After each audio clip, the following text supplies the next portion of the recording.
Hello students, welcome to Focus Classes. कैसे हो आप लोग? सब अच्छे ही होंगे और मैं भी बहुत अच्छा हूँ। लॉकडाउन के अंदर तो खैर बच्चे सारे परेशान ही हैं घर पे बैठे बैठे और टमी और बाहर निकल रहे हैं, मोटे हो रहे हैं।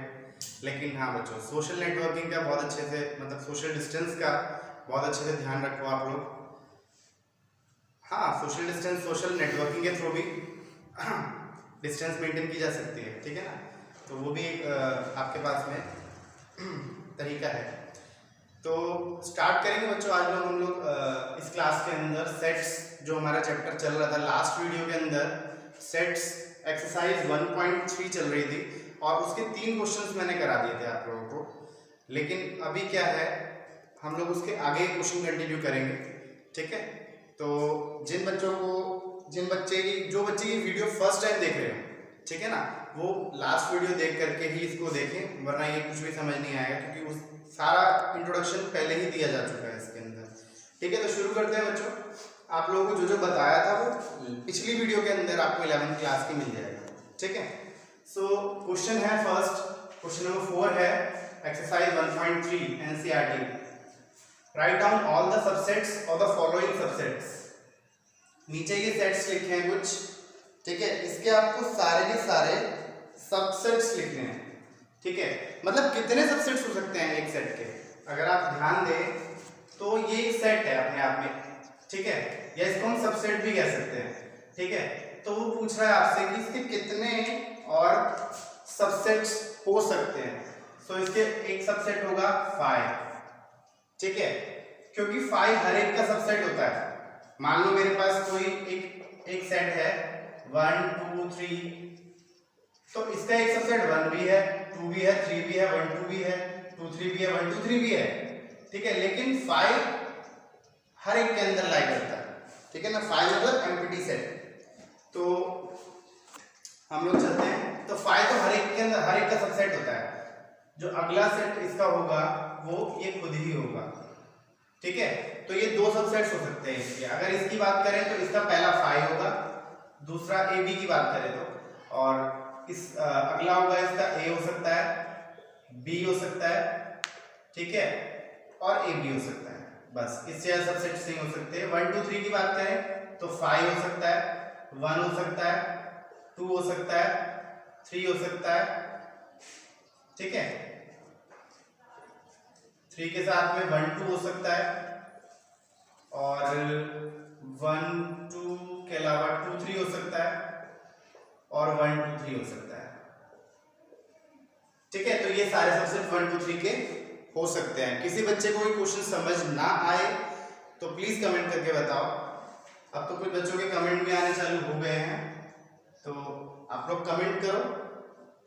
कमेंट करोगे तभी बच्चों इसका सॉल्यूशन मिलेगा। 5 का और कोई सबसेट नहीं होता, खुद ही 5 होता है, ठीक है। क्वेश्चन नंबर 5 पे चलते हैं। वो कहता है क्वेश्चन में, how many elements has P A if A is equals to 5। अगर ए मेरे पास 5 है, कहने का मतलब ए को हम ये भी लिख सकते हैं, एक एम्प्टी सेट है। अगर ए खाली सेट है तो इसके number of subset, number of elements कितने होंगे इसमें, पीए में। पीए मतलब पावर सेट की बात करेंगे, मतलब इसके नंबर ऑफ सबसेट्स कितने हो सकते हैं। तो नंबर ऑफ एलिमेंट्स जो होगा वो 1 होगा, जो कि खुद ही 5 है। a बराबर 5 है, नंबर ऑफ एलिमेंट एक ही होगा इसका, ठीक है। अगले क्वेश्चन में चलते हैं। Write the following as intervals. अब इंटरवल्स क्या होता है, लास्ट वीडियो आप लोग जाके देखो, ठीक है। उस वीडियो के अंदर मैंने आपको बताया ओपन इंटरवल क्या होता है, क्लोज इंटरवल क्या होता है, ठीक है ना। तो ओपन इंटरवल मैं आप लोगों को पहले बता देता हूं, जरा साइड में थोड़ा सा नीचे आप लोग देखो। ओपन इंटरवल मैंने आप लोगों को बताया था, इस साइन से हम लोग ओपन इंटरवल शो करते हैं। सपोज करो, थोड़ा एग्जांपल के लिए, मेरे पास कुछ डिजिट्स हैं, ठीक है, बिटवीन 4 एंड 14, बिटवीन 4 एंड 14, तो हम इसे इस तरह से ओपन इंटरवल में लिखेंगे, मतलब 4 और 14 इसमें इंक्लूड नहीं है। क्लोज्ड इंटरवल क्या होता है, क्लोज्ड इंटरवल जो होता है बच्चों, अगर मान लो मेरे इसको हम बड़े ब्रैकेट से शो करते हैं, 4 से 14 अगर कुछ डिजिट्स हैं, ठीक है, और साथ में 4 और 14 भी है उसके अंदर, तो ये क्लोज इंटरवल होगा। कुछ इंटरवल ऐसे भी होते हैं जैसे कि open from left and closed from right. वो कैसे हो सकते हैं? सपोज करो कि यहां तो 4 है, यहां तो ओपन है लेफ्ट से, और अगर यहां पे मैं क्लोज कर दूं इसको, तो 4 तो इंक्लूड नहीं होगा इसके अंदर, इन डिजिट्स में 4 इंक्लूड नहीं होगा, लेकिन 14 इंक्लूड हो जाएगा। इसी तरह से open from close from left and open from right भी हो सकता है, वो भी आएगा तो मैं बताऊंगा, ठीक है। तो ये इंटरवल्स के बारे में मैंने लास्ट क्लास में बताया, ये दोबारा बता दिया मैंने आप लोगों को, ठीक है। तो देखो जरा, इसको इंटरवल में लिखना है, कैसे लिखोगे? ये सेट बिल्डर फॉर्म में दे रखा है आपको, x is such that x belongs to r, r मतलब रियल नंबर, ठीक है, और नंबर x कहां से किस और किसके बीच में लाया करता है? -4 और 6 के बीच में लाया करता है, लेकिन -4 इसके अंदर इंक्लूड नहीं है, लेकिन 6 इंक्लूड है, क्योंकि इक्वल टू का साइन लगा हुआ है।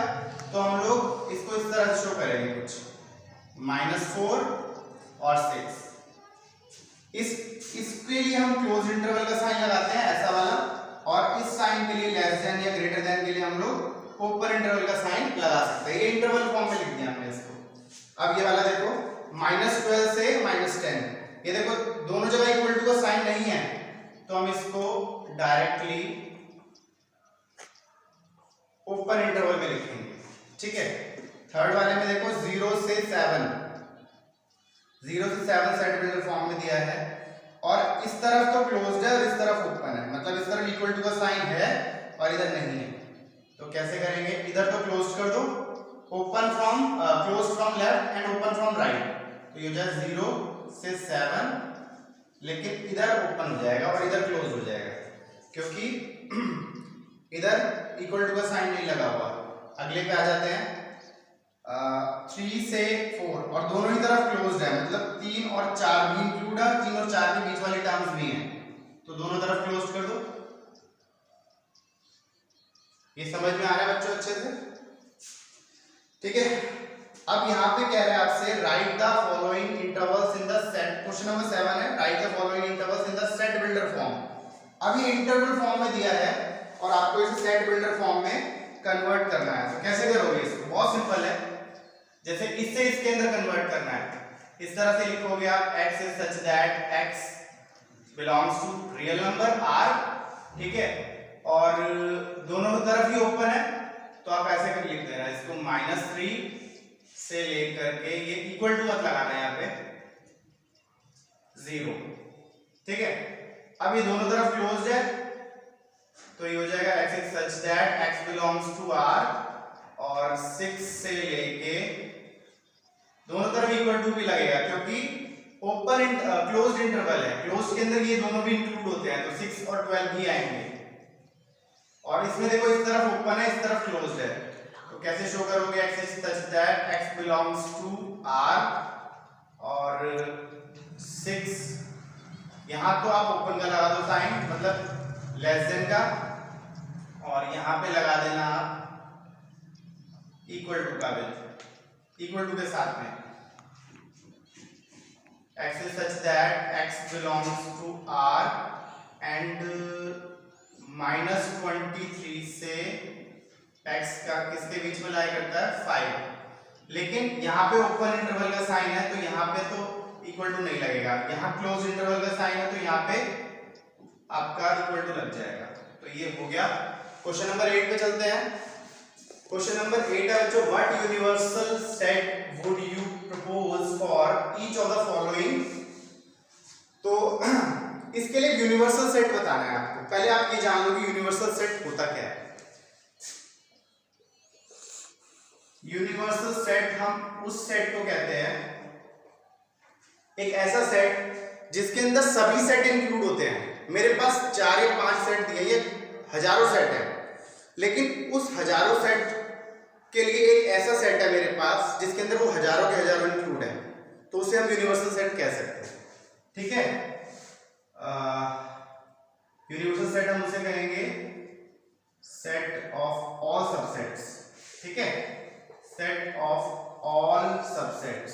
इस तरह से हम कुछ अपनी लैंग्वेज में मैंने बता के आपको लिखा है, बाकी आप लोग बुक में भी देख सकते हो कि क्या है इसकी थ्योरी के तौर पे दे रखी है एक लाइन इसके अंदर बुक में। बाकी अब आगे इसके बारे में डिटेल में मैं आपको बताऊंगा। जिसके अंदर सभी सेट्स इंक्लूड होते हैं उसे कहते हैं। अब क्वेश्चन दिया है आपसे कि ये दोनों सेट इसके अंदर इंक्लूड हो, इसके लिए यूनिवर्सल सेट देना है। The set of right triangles, set of right angle triangle, the set of isosceles triangle, तो दोनों ही इसके अंदर इंक्लूड होने चाहिए। इसके लिए ऐसा यूनिवर्सल सेट देना है। तो लिख लेते हैं इसको इससे डिनोट करते हैं यूनिवर्सल सेट को कैपिटल यू से, ठीक है। सो इसके लिए हम क्या लिख सकते हैं, the set of triangle, right triangle और isosceles triangle, the set of triangles in a plane. तो इसके अंदर सारे के सारे आ गए, ठीक है। राइट ट्रायंगल्स के अंदर राइट एंगल ट्रायंगल भी आता है और आपका आइसोसेलेस ट्रायंगल भी आता है, ठीक है।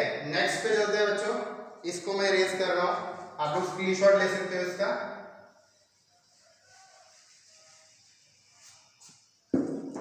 Given the sets A is equals to 1 3 5 2 4 6, B दे रखा है, C दे रखा है 0 2 4 6 8, ठीक है। अब वो आपसे कुछ पूछ रहा है, क्या पूछ रहा है, which of the following may be considered as universal set for all the 3 A B C, तीनों के लिए कौन सा यूनिवर्सल सेट होगा। तो तीनों के लिए यूनिवर्सल सेट चाहिए। इसके ऑप्शंस बच्चों, ऑप्शंस नहीं लिखे हैं इसके, तो इसके लिए ऑप्शंस, पहले ऑप्शंस वाला क्वेश्चन है, इसके ऑप्शन में मेंशन कर देता हूं। सो बच्चों इसके ऑप्शन मेंशन कर दिया मैंने। वो कह रहा है इन चार सेट्स में से कौन सा ऐसा सेट है जो इन तीनों के लिए यूनिवर्सल की तरह काम करेगा, मतलब ये तीनों इनमें से किसी एक सेट के अंदर आने चाहिए। जरा आप ध्यान दो, 1 3 5 इसमें आ रहा है, 1 3 5 है, 2 4 5 एलिमेंट्स हैं इसमें, 2 4 और 5 ये है। क्या 0 2 4 6 8 है, इसमें 8 नहीं है, तो ये तो नहीं हो सकता, ये आंसर नहीं हो सकता। 5 5 तो हो नहीं सकता, इसको भी काट दो, ठीक है।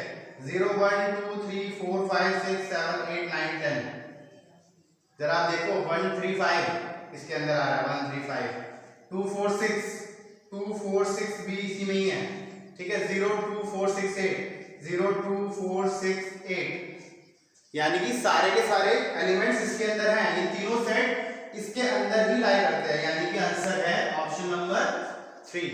ये यूनिवर्सल सेट है इन तीनों सेट के लिए। अभी आपको समझ में आ जाएगा यूनिवर्सल सेट होता क्या है। ये वाला नहीं हो सकता, क्यों, क्योंकि सी वाले सेट का 0 एलिमेंट इसके अंदर लाई नहीं करता है, ठीक है। तो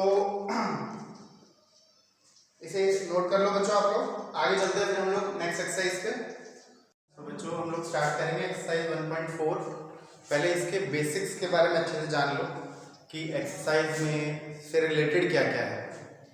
तो सेट्स के बारे में आपने काफ़ी कुछ जाना, जैसे कि roster form, set builder form, intervals के बारे में जाना आपने, सबसेट्स के बारे में जाना आपने, यूनिवर्सल सेट के बारे में मैंने बताया था, इसके बारे में दोबारा बताऊंगा अभी, ठीक है।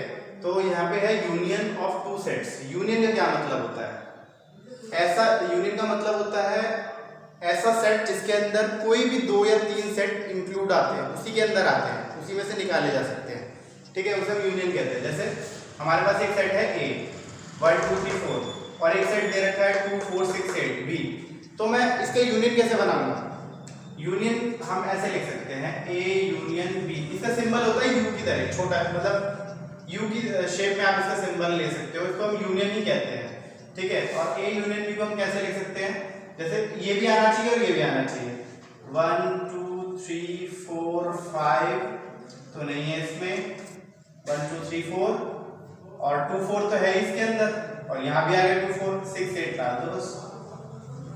तो अब अगर आप इसको देखो 1 2 3 4 1 2 3 4 है इसमें, 2 4 6 8 मेरा 2 4 6 8, यानी कि दोनों इसके अंदर है, तो ये A यूनियन B होगा। अब हम चलते हैं इंटरसेक्शन पे। Intersection of two sets. Intersection को हम बेसिकली कॉमन के रूप में कह सकते हैं। इंटरसेक्शन का मतलब होता है कॉमन, दो सेट्स में कॉमन क्या है, इसको हम इंटरसेक्शन कहते हैं बच्चों, ठीक है। तो इंटरसेक्शन सपोज करो इसी सेट का एग्जांपल ले लेते हैं। अब इन दोनों में कॉमन क्या है जरा आप देखो, इसके अंदर 2 कॉमन है और 4 कॉमन है, तो यानी कि इन दोनों का इंटरसेक्शन क्या होगा, ए और बी का 2 और 4, ये इंटरसेक्शन होता है। अगर हम सबसेट के बारे में बात करें, सबसेट के बारे में तो मैं आपको पहले से ही बता चुका हूं, इसी वीडियो के अंदर पहले भी क्वेश्चन आए हैं और इसके बारे में बता चुका हूं मैं आपको। सपोज एक सेट है मेरे पास A 1 2 3 4 5, B है 2 और 3, तो मैं B को A का सबसेट लिख सकता हूं, B is a subset of A, है ना। यहाँ पे B जो है वो A का सबसेट है, ठीक है। देखो 2 3 इसके अंदर आता है ना, तो B सबसेट है। यूनिवर्सल सेट के बारे में बात करें अगर हम, तो यूनिवर्सल सेट क्या होता है, अभी बताया था मैंने थोड़ी देर पहले कि यूनिवर्सल सेट क्या होता है। इसको हम U से ही डिनोट करते हैं, लेकिन U को थोड़ा डार्क कर देते हैं, थोड़ा सा बड़ा कर देते हैं और डार्क कर देते हैं, यूनिवर्सल सेट होता है। सपोज करो मेरे पास एक ये सेट है, ठीक है, इसको हम कुछ और मान लेते हैं थोड़ी देर के लिए, अभी इसको हम मान लेते हैं C, और एक ये है और एक ये है, इसको हटा देते हैं यहाँ से, ठीक है, ये हटा दें यहाँ से। तो एक सेट है C 1 2 3 4 5, एक सेट है A 1 2 3 4, एक सेट है B 2 4 6 8, तो इसका यूनिवर्सल सेट क्या होगा, इसका यूनिवर्सल सेट इस तरह से लिखेंगे बच्चों, डार्क करके लिखना थोड़ा सा, ठीक है। तो जिसके अंदर ये तीनों आते हो वो यूनिवर्सल सेट कहलाता है, जैसे 1 2 3 4 5, 1 2 3 4 5, 1 2 3 4 और 6 और 7 तो है नहीं, और 8, तो ये सारे के सारे इसके अंदर आ गए, ठीक है। तो ये यूनिवर्सल सेट कहलाएगा। और अगर इसके अलावा भी कोई टर्म है, वो भी, ये यूनियन भी हो सकता है वैसे, लेकिन अगर मान लो 9 और 10 भी है, वो हालांकि इन तीनों में नहीं है लेकिन एक्स्ट्रा है, ठीक है, तो ये यूनिवर्सल सेट हो सकता है। अभी आप देखो कि सब्ट्रैक्ट कैसे करते हैं, एक सेट को दूसरे सेट से सब्ट्रैक्ट कैसे करते हैं। सपोज करो मेरे पास एक सेट है, सब्ट्रैक्ट लिख लेता हूं मैं, सब्सट्रैक्शन कैसे होता है सेट्स के बीच में। तो सपोज करो मेरे पास एक सेट है A 1 2 3 4, ठीक है, और दूसरा सेट है B 2 4 6 8, तो हम क्या करेंगे, अगर A माइनस B करते हैं तो A के अंदर से जो B वाले एलिमेंट्स हैं वो हटा दो बस, और कुछ नहीं करना। A अपनी जगह पे रहेगा, B में कुछ नहीं करना, A के अंदर जो B वाले एलिमेंट्स हैं वो हट जाएंगे, बाकी A माइनस B आ जाएगा। देखो 2 4 A के अंदर है ना, बाकी 6 8 से हमें मतलब नहीं है, लेकिन इसके अंदर ऐसे एलिमेंट जो इसमें भी हैं वो हटा देंगे। तो 2 4 ऐसे एलिमेंट है जो इसके अंदर है, तो हम हटा देंगे, 1 और 3 बचा, तो ये आ गया आंसर हमारा 1 और 3, तो ये सब्सट्रैक्शन है, ठीक है बच्चे। तो हम चलते हैं आगे एक्सरसाइज 1.4 के फर्स्ट क्वेश्चन पे। इस क्वेश्चन में सभी में यूनियन पूछा गया है, ठीक है। तो यूनियन के बारे में अगर हम लोग बात करें, तो अभी हम लोगों ने सीखा यूनियन क्या होता है, और अच्छे से एक्सप्लेन हो जाएगा क्वेश्चंस के थ्रू, प्रैक्टिस के थ्रू आप लोगों को और अच्छे समझ में आएगा। जैसे आप ये देखो, इस क्वेश्चन में कह रहा है find the union of each of the following pair of sets. मेरे पास पहले पॉइंट में x दे रखा है 1 3 5 और 1 2 3 दे रखा है आपको y, तो आपको इसका यूनियन निकालना है। कैसे निकालोगे बच्चों इसका union, x union y is equals to, ये यूनियन का साइन है, इज इक्वल्स टू कैसे निकालोगे 1 2 3 और 5। क्या कोई ऐसा एलिमेंट है जो इन दोनों के अलावा इसमें है? नहीं है ना, मतलब 1 3 5 1 3 5 है इसमें, और 1 2 3 1 2 3 भी है, तो इसका मतलब ये इन दोनों का यूनियन हो गया। अब इसमें चलते हैं नेक्स्ट पे, सेकंड पार्ट पे, ए यूनियन भी निकाल लो। तो ए यूनियन भी कैसे निकालोगे, इसमें दे रखा है ए आई ओ यू, इसमें दे रखा है ए बी सी, तो सारे के सारे एलिमेंट्स आने चाहिए इन दोनों के। कैसे लोगे आप, देखो ए आ गया, बी आ गया, ठीक है, उसके बाद में सी भी ले लो, ए बी सी इसका आ गया, है ना। अब ई आई ओ you, E I O you, अब आप चेक कर सकते हो ए ई आई ओ यू इसमें है, ए ई आई ओ यू है, ए बी सी है, ए बी सी है, ठीक है ना। तो दोनों एलिमेंट्स जितने के, बस रिपीट नहीं होना चाहिए एलिमेंट, ये ध्यान रखना, रिपीट हुआ तो गलत हो जाएगा। इस पे चलते हैं, x is a natural number and multiple of 3। x एक नेचुरल नंबर है और 3 का मल्टीपल है, तो इसको हम पहले रोस्टर फॉर्म में कन्वर्ट कर लेते हैं बच्चों। ये सेट बिल्डर फॉर्म में दे रखा है, a दे रखा है हमें 3 6, ठीक है, नेचुरल नंबर तो है ही, साथ में मल्टीपल ऑफ 3 भी है, 3, 6, 9, 12 डैश डैश डैश चलता जाएगा, ठीक है ना। नेचुरल नंबर तो आगे तक होते हैं। x is a natural number less than 6। अब x एक ऐसा नेचुरल नंबर है जो 6 से छोटा है, तो b क्या हो गया हमारे पास में, नेचुरल नंबर लेस देन 6, यानी कि 1 2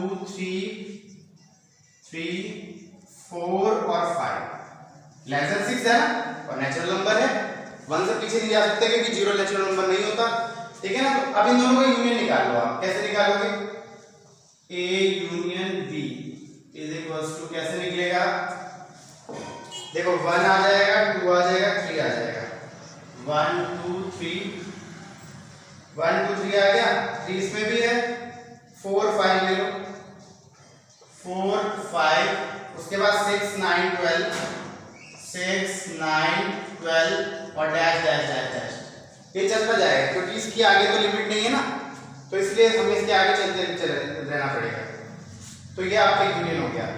आगे देखो पार्ट 4 में a दे रखा है आपको, x such that x is a natural number and 1 से 6 के बीच में है, मतलब 1 के बीच में और 6 तो इंक्लूड ही है ना। तो कैसे करेंगे, देखो इसको रोस्टर फॉर्म में लिख लो, पहले 1 तो आएगा नहीं इसमें क्योंकि 1 के बीच में है, ठीक है ना, इक्वल टू का साइन नहीं है, तो 2 से शुरू होगा, 2 3 4 5 और 6 आ जाएगा, तो 6 में इक्वल टू का साइन नहीं है, ठीक है, 6 इंक्लूड है। दूसरा देखते हैं b है आपके पास में, x is a natural number and 6 से 10 के बीच में है, ठीक है। तो कैसे करेंगे इसको, ये हो जाएगा आपका 7 और 8 और 9, बस ये तीनों आएंगे क्योंकि 10 और 6 इसमें इक्वल टू का साइन नहीं है, तो इसका मतलब ये इंक्लूड नहीं है, इन दोनों के बीच वाली टर्म है, ठीक है ना। तो इन दोनों का यूनियन निकाल लेते हैं, a union b is equals to, बच्चों ऐसे भी लिख सकते हैं इसको हम, जब यूनियन निकाले ना तो 2 3 4 5 6 यूनियन 7 8 9 ऐसे भी लिखा जा सकता है, वो मैंने थोड़ा सा डायरेक्ट किया था, ठीक है। अब देखो इन दोनों का यूनियन निकालो आप, 2 यहाँ उतार दिया मैंने, 3 है रख दो, 4 है, 5 ठीक है, 6 7 8 और 9, तो ये सारे एलिमेंट्स आ गए इसके। अब 5th पार्ट के अंदर अगर आप ध्यान दो तो a दे रखा 1 2 3 और b दे रखा 5। 5 का मतलब क्या होता है बच्चों, 5 का मतलब तो ये भी होता है ना कुछ नहीं, ठीक है ना। तो a यूनियन b में आप क्या लिखोगे, सीधा 1 2 3, क्योंकि कुछ नहीं को तो कुछ नहीं लिखेंगे ना, एम्प्टी सेट को खाली चीज को तो लिखेंगे नहीं इसमें, है ना, खाली चीज को दिखाई नहीं जाती, तो इसका यूनियन आ गया 1 2 3। तो ये आपका सॉल्यूशन हो गया, ऐसे आप नोट करो।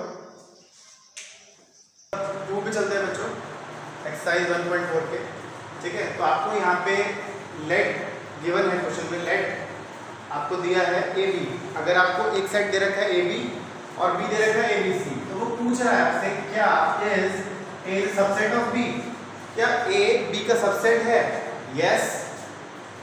आंसर में आप लोग लिखोगे बच्चों, यहाँ पे देख लो, आंसर इधर है क्वेश्चन नंबर 2 का, yes A is a subset of B. Simple सी बात है, ए बी जो है आपका, ए बी जो है वो ए बी सी के अंदर ही आता है, तो ए तो बी का अपने आप सबसेट हो जाएगा, आधा आंसर तो ये हो गया। उसके बाद से पूछा what is A union B, तो आप ए यूनियन बी भी निकालो। तो आप इधर देखो जरा, ए यूनियन बी कैसे निकलेगा, बहुत सिंपल है, ए यूनियन बी निकालना। ए दे रखा है आपको ए बी, ए क्या दे रखा है बच्चों, ए बी, ठीक है, और आपको बी दे रखा है A B C, A B C. तो ए यूनियन बी कैसे निकालोगे आप ए यूनियन बी कैसे निकाल सकते हो, बहुत सिंपल है, ए है आपका ए बी, ठीक है, और आपका बी क्या है ए बी सी, बीच में यूनियन लगा दो, ए बी सी। तो ए यूनियन बी जो आएगा आपका ए बी सी ही आएगा, ठीक है, यानी कि बी के बराबर होगा। आप देखो ना यहाँ पे A B C, A B इसमें है, ए बी सी इसमें है, ठीक है ना, एलिमेंट रिपीट नहीं होना चाहिए, ये ध्यान रखना हमेशा यूनियन के अंदर। नेक्स्ट क्वेश्चन पे चलते हैं, क्वेश्चन नंबर 3 पर, if A and B are two sets, दो सेट्स है हमारे पास में A और B, such that A is a subset of B, A जो है B का सबसेट है, then what is A union B, तो ए यूनियन बी क्या होगा, अभी तो निकाला इसके अंदर हमें पता है। देखो बिल्कुल यही एग्जांपल है क्वेश्चन नंबर 2 की तरह। ए जो है इसमें बी का सबसेट था ना, ए बी का सबसेट था, तो ए यूनियन बी क्या आया, ए यूनियन बी बी के बराबर आया।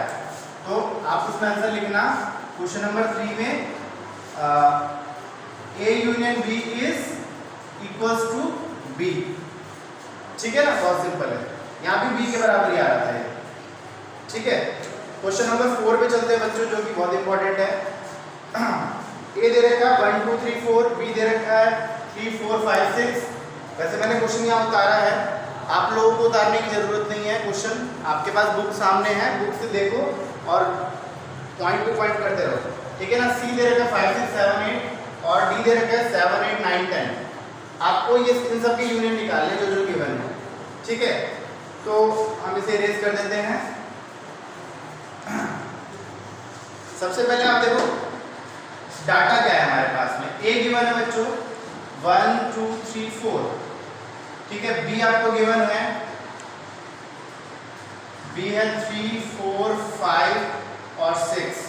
सी गिवन है आपको 5 6 7 और 8 और डी आपको गिवन है 7 8 9 और 10। पहला पॉइंट इसने इस क्वेश्चन में आपसे पूछा है A union B. A union B यानी कि इन दोनों का यूनियन निकालना है आपको। बहुत सिंपल है, कैसे निकालोगे, 1 2 3 4। ठीक है, 3 4 इसमें भी है तो रिपीट नहीं हो सकते एलिमेंट। 5 और 6 हो गया। सेकंड पॉइंट पे चलते हैं।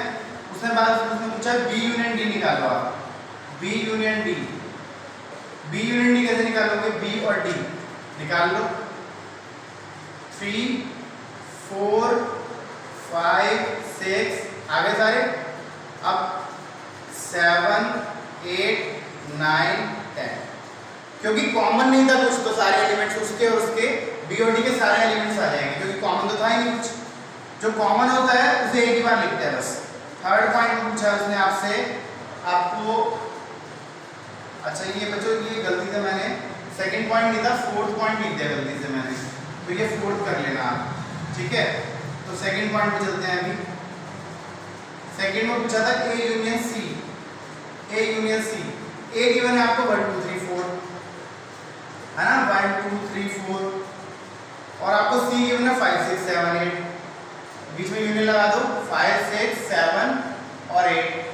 ठीक है, अब इन दोनों का यूनियन कैसे निकालोगे, बहुत सिंपल है, 1 2 3 4 5 6 7 और 8 हो गया। 1 2 3 4 उतार दिया, 5 6 7 8 उतार दिया। कॉमन कुछ है नहीं तो बस सारे एलिमेंट्स आ जाएंगे। थर्ड पॉइंट हमने कर लिया है क्या, थर्ड पॉइंट है B union C. B union C, B union C देखो बी आपके पास में है 3 4 5 6, उतार लेते हैं 3 4 5 6। ठीक है, और आपके पास में सी है 5 6 7 8। सी है 5 6 7 और 8।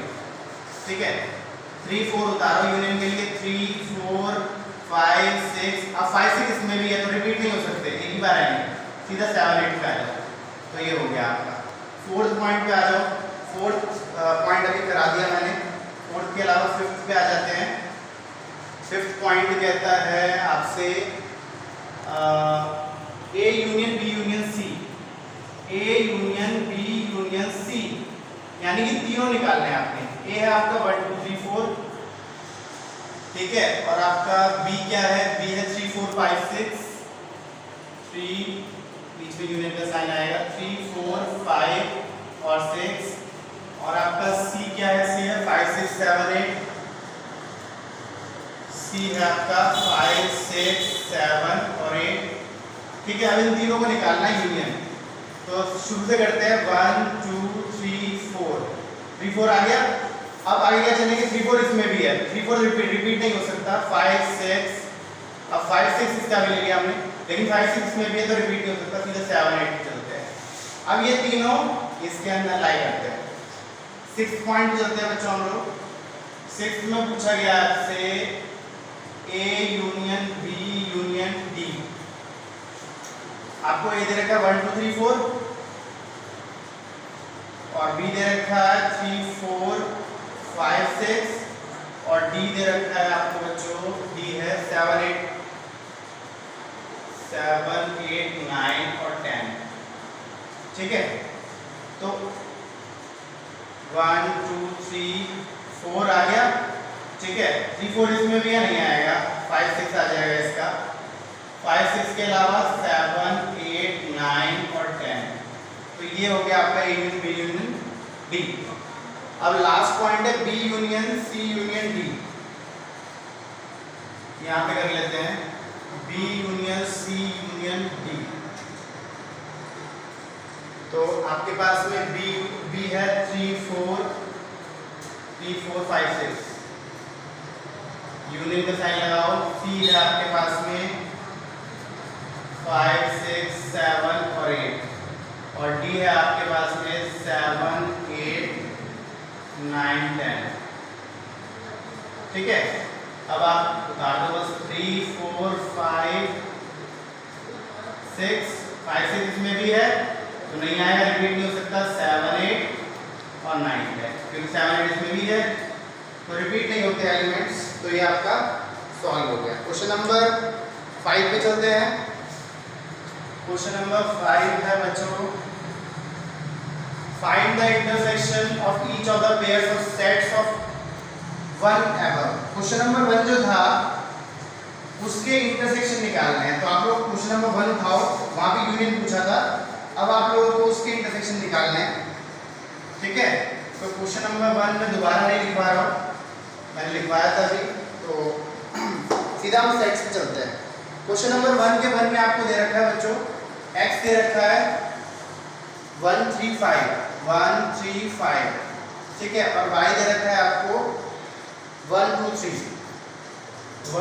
3 दे रखा है। ठीक है, तो इसने इंटरसेक्शन बोला है। इंटरसेक्शन मैंने आपको बताया था, इंटरसेक्शन का मतलब होता है कॉमन, दो सेट्स के बीच में कॉमन क्या है, जो कॉमन होगा वही होगा। ठीक है ना, तो x इंटरसेक्शन का साइन ये होता है उल्टा भी, x यूनियन y, इन दोनों में कॉमन क्या है देखो जरा। 1 3 5 कुछ कॉमन दिख रहा है बच्चों, 3 कॉमन है और 1 कॉमन है, 1 कॉमन है और 3 कॉमन है और 3 कॉमन है, बाकी 2 5 अलग अलग है तो वो नहीं आएंगे। सेकंड पॉइंट पे आ जाओ।